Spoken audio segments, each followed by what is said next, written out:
atacaram de forma massiva o programa nuclear iraniano. Muito bem, para a gente analisar a força ou não desse cessar-fogo e também a postura dos dois países em relação ao fim, pelo menos momentâneo, desse conflito, a gente conversa agora com o especialista em política internacional, Urian Fancelli. Urian, muito bom dia, seja bem-vindo de volta aqui ao nosso O Povo News. Vamos começar com esse jogo de narrativas, cada um dizendo que venceu. Aí eu até resgato uma pérola da ex-presidente Dilma Rousseff, acredito que todo mundo lembra. Ela disse o seguinte: não acho que quem ganhar ou quem perder, nem quem ganhar nem perder, vai ganhar ou perder, vai todo mundo perder.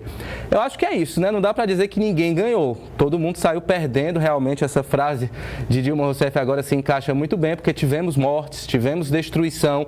O Irã, Israel e os Estados Unidos não conseguiram destruir o programa nuclear, as estruturas nucleares do Irã, e o Irã, por sua vez, fez ali um ataque sem grandes danos a Israel. Urian, muito bom dia, sua análise sobre esse cantar de vitória dos dois países. Bom dia.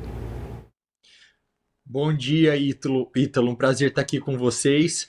Eu acho que esse conceito de ganhar e perder é bastante relativo. A melhor coisa que a gente tem a fazer agora, eu acho que é separar tudo isso e fazer uma análise sobre cada um desses atores envolvidos. Então, em primeiro lugar, os Estados Unidos. O que eles ganharam em relação a isso?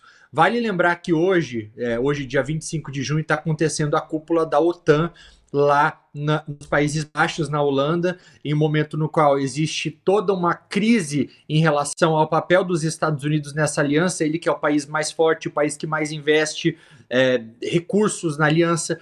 Então, o que os Estados Unidos ganham em um primeiro momento?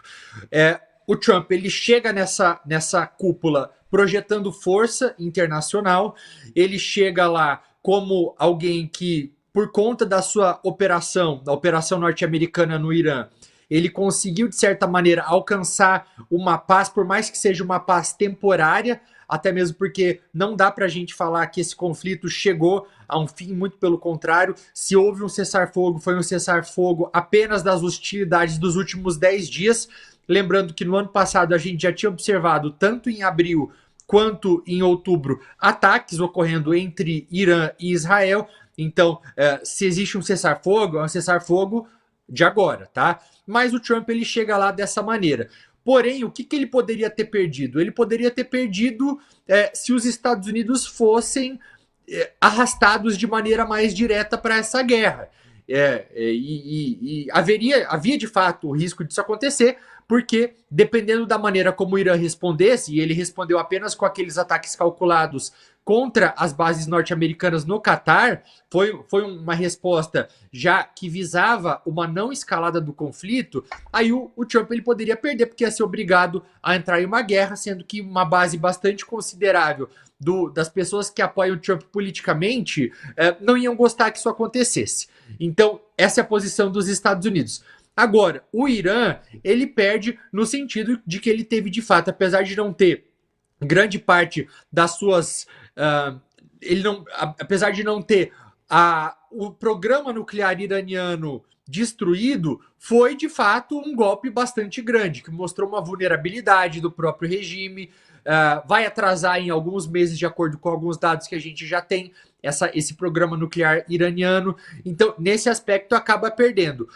Por outro, Israel, eu acho que de todos esses países é o que mais sai ganhando.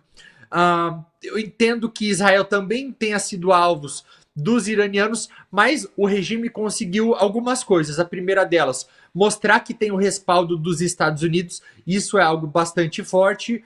Conseguiu desviar um pouco o foco de Gaza. Então, se Israel estava em um primeiro momento sendo muito criticado, principalmente por países europeus, países que são aliados de Israel, não é mais o caso. Pelo menos temporariamente, esses países param de criticar o Israel por Gaza e passam a meio que projetar um pouco de gratidão pelo fato de Israel ter atrasado o programa nuclear iraniano. De novo, com críticas pelo risco que tudo isso representava, o risco de uma escalada generalizada na região.